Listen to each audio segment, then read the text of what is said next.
10 de novembro de 1483, nascia numa pequena cidade mineradora da Alemanha Central, aquele que seria o pesadelo de Roma e aquele que seria o precursor da grande reforma protestante, Martinho Lutero. Ele foi preparado desde cedo pelo seu pai para que ele fosse um grande jurista,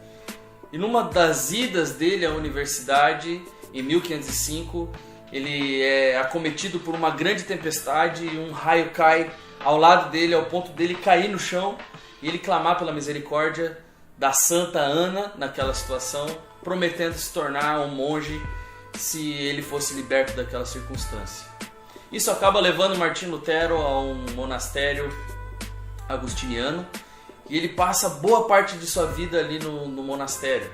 Ele superava todos os monges em sua severidade para com o corpo, para com a doutrina, para com os momentos de jejum e de oração, mas ele não conseguia encontrar o descanso, a satisfação para sua alma. Em 1510 ele acaba indo para Roma por causa das profundas dúvidas que ele vinha nutrindo e pela falta da paz que ele mantinha no seu interior, e ele, chegando em Roma, ele se depara com uma situação ainda pior, que geram ainda mais crises nele. Ele se depara com a corrupção da Igreja Católica, com a corrupção do alto clero da Igreja, e isso faz com que ele, então, retorne ao monastério com ainda dúvidas mais profundas e difíceis. O que é incrível é que, nesse meio tempo, o seu líder lá no monastério percebe o talento que ele tem com as Sagradas Escrituras e direciona ele para que ele seja professor de teologia no castelo de Wittenberg. Ele se torna catedrático em Wittenberg em 1512, e nesse meio tempo de estudo das Escrituras Sagradas ele se depara com a realidade do livro de Romanos. E quando ele lê Romanos 1, ele se depara com a verdade de que o Evangelho é vivido pela fé, é recebido pela fé. Então, o que direcionou todo o ministério e todas as atitudes de Lutero daí para frente foram o versículo 17 de Romanos, que diz que o justo vive pela fé.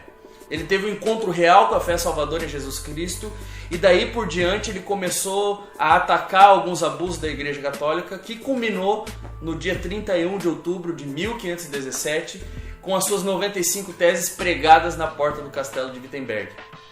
Isso levou ele a diversos problemas, incluindo ao fato dele ter sido direcionado à dieta de Worms com o rei Carlos V em 1521, que foi quando ele de uma vez por todas acabou rompendo com a Igreja Católica Romana. Ali ele foi convidado a se retratar de seus escritos, de suas teses, e ele disse que não poderia ir contra a sua consciência, a não ser que aqueles líderes da Igreja Católica Romana provassem a ele por meio da Escritura Sagrada que aquilo que ele estava falando era errado. E como eles não puderam resistir àquilo que ele tinha escrito, porque de fato ele era advindo da Escritura Sagrada, então Lutero racha com a Igreja Católica Romana e começa o seu trabalho de reforma na Igreja naqueles dias.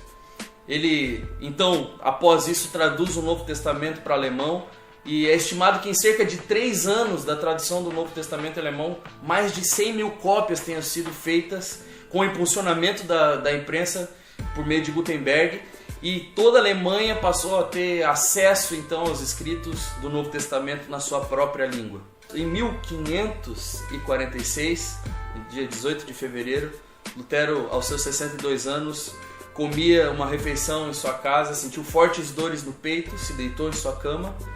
e, com o recitar do Salmo 31, ele diz: Senhor, eu entrego agora nas tuas mãos o meu espírito, e ali ele morreu. Ele foi enterrado embaixo do seu púlpito na igreja em que ele pregava na Alemanha, e o eco das atitudes dele tocam a nós até os dias de hoje. Se nós temos acesso à Escritura Sagrada, se nós compreendemos que a Escritura é a autoridade final da igreja, nós devemos isso a Martinho Lutero.